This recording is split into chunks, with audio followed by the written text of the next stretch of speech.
들으며 줄거리로 이해하는 7분 국어 산문 벼락치기. 이번 시간에는 이문고 작가의 단편소설 유자소전을 살펴보겠습니다. 7분 국어 작품 이해하기. 유자소전은 물질 만능주의에 빠진 현대 사회를 비판하는 소설입니다. 1970년대 서울을 배경으로 하며 1인칭 관찰자 시점과 전지적 작가 시점이 혼용되어 있습니다. 이 작품은 실존했던 인물이 주인공인 실명소설로 마치 수필과도 같은 인상을 줍니다.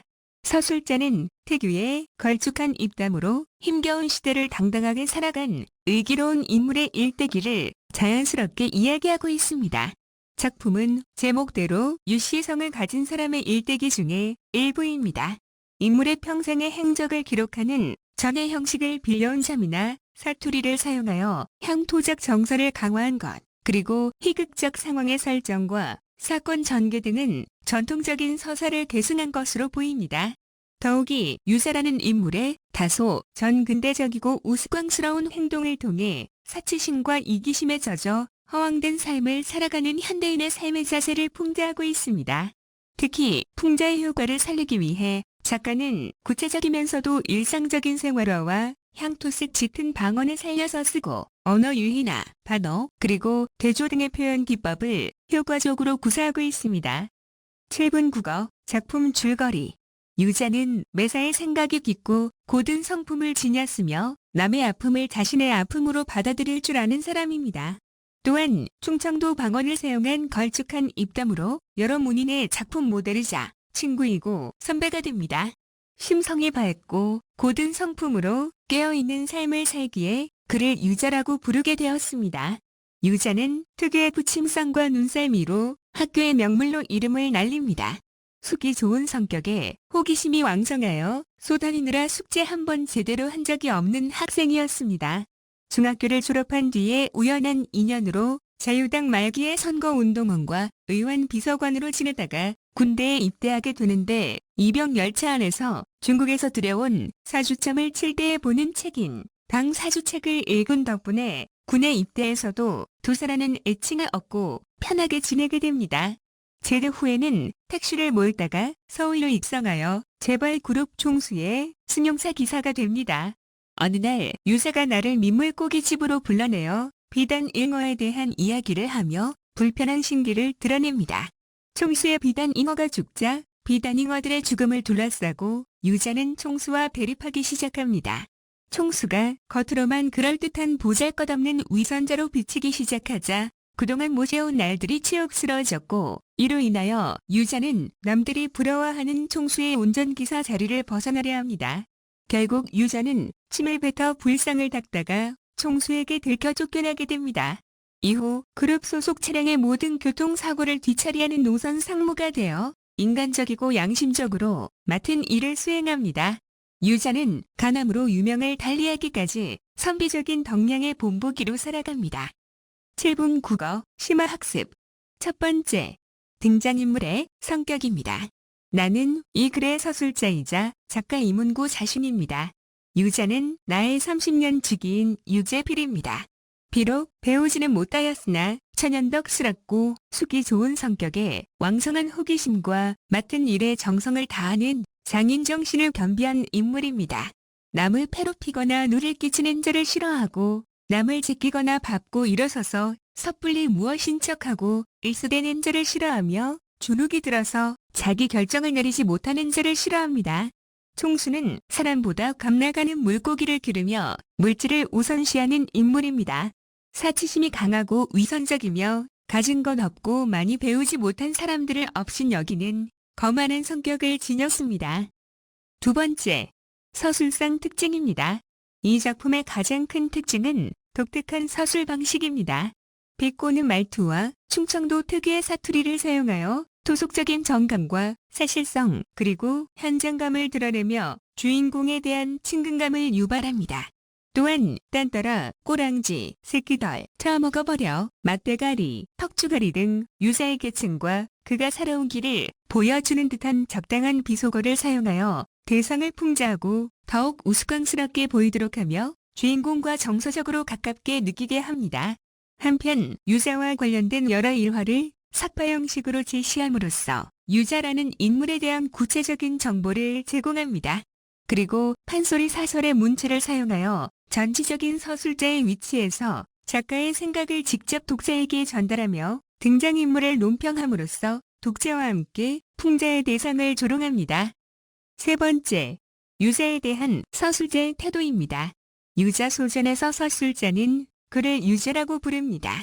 공자나 맹자, 그리고 주자에서 볼 수 있듯이 성에 높임을 받는 사람의 뜻을 더하는 전미사인 자를 붙이는 것은 그 대상을 크게 존경하는 마음을 나타낼 때입니다.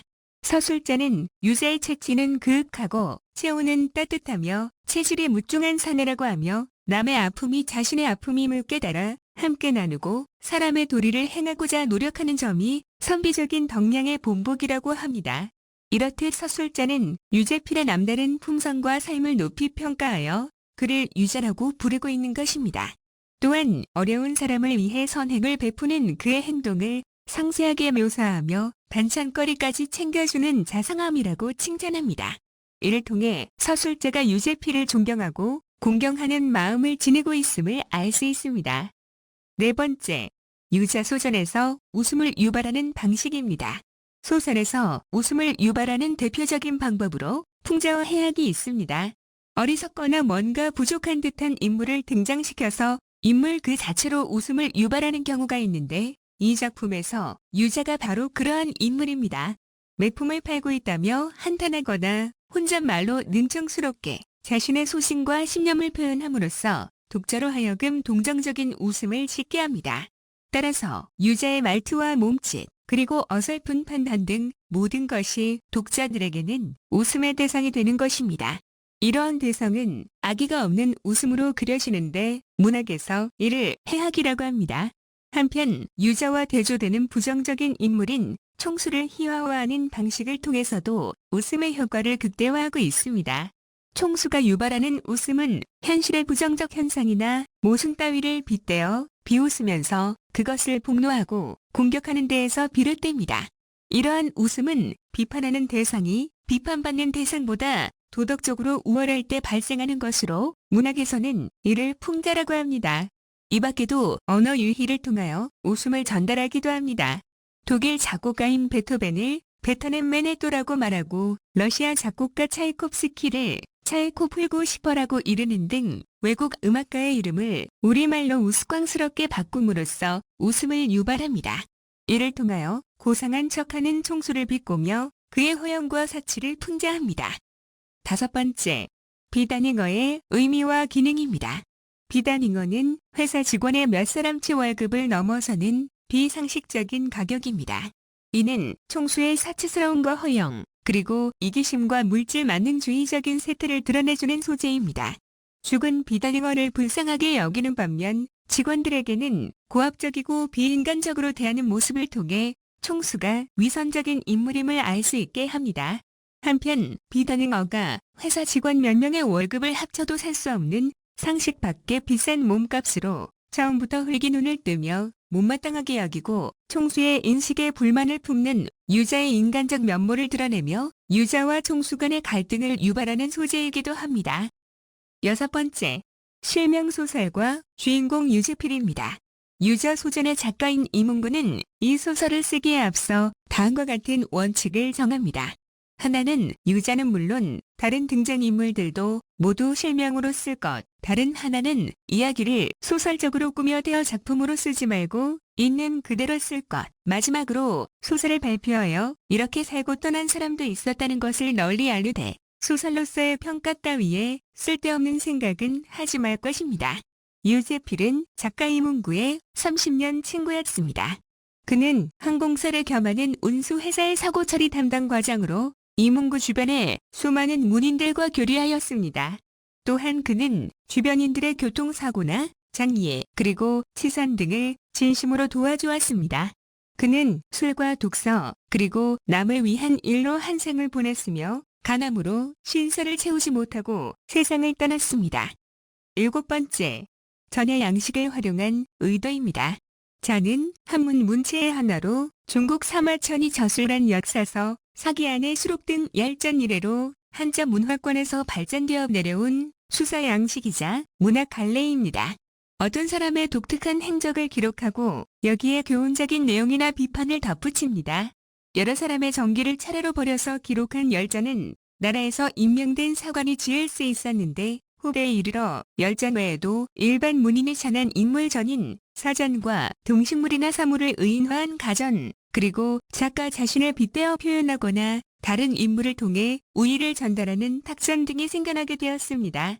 한편 소전이란 전을 줄여서 간략히 쓰는 형식을 말합니다.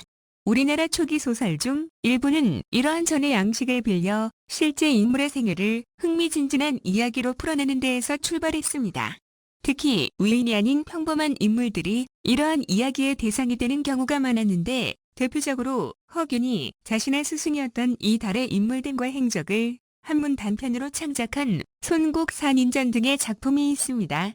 유자소전은 제목에서 전이라는 형식을 표방한 것처럼 유자의 일생을 기록한 작품으로 유자의 삶을 요약적으로 서술하며 한 인물의 생애를 다룰 것이라는 도입과 인물에 대한 작가의 평가를 제시하고 있습니다.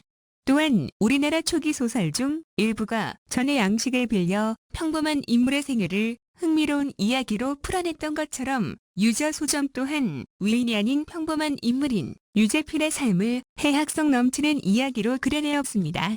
따라서 유자소전은 전의 양식을 빌린 우리나라 소설의 전통을 이어받고 있다고 할 수 있습니다. 그리고 작가가 전통적인 전의 양식을 계승하여 유재필이라는 인물의 삶을 보여준 것에는 바람직한 인간상을 드러내어 사람들에게 본받을 만한 모범을 제시하고자 한 의도가 담겨 있는 것이라고 할 수 있습니다. 8번째, 함께 읽으면 도움이 되는 작품입니다. 성석재 작가의 단편소설 황만구는 이렇게 말했다가 있습니다. 황만구는 이렇게 말했다는 약간 모자라는 인물인 황만근의 생애를 해학적인 문체로 그려낸 소설입니다. 작가는 선량한 인물인 황만근과 대조되는 마을 사람들을 제시함으로써 이해타산적인 세태를 날카롭게 꼬집고 있습니다. 이타적인 삶을 살았던 인물을 그리고 있다는 점이 유자소전과 공통적입니다.